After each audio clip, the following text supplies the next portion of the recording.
ای محمد سر تو بردار از زمین، بی کسی حال امت را ببین. پشت ما گرم از تو بود ای آفتاب، رفتی و اوضاع امت شد خراب.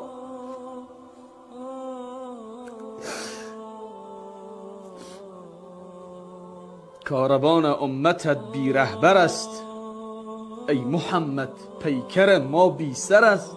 چه وضعیتی است این امت امروز، مثل گرگ به جان هم افتاده، همدیگر تکه تکه و پارچه پارچه میکن به نام اسلام، به نام قرآن، به نام دین. منی که 15 سال 20 سال درس خواندم، زحمت کشیدم، والله قسم است که این جنایت ها در دین نیست و در اسلام نیست. اسلامی که ما را با رحم و شفقت و ترحم حتی در برابر حیوانات دستور میده، چگونه در برابر انسان ها؟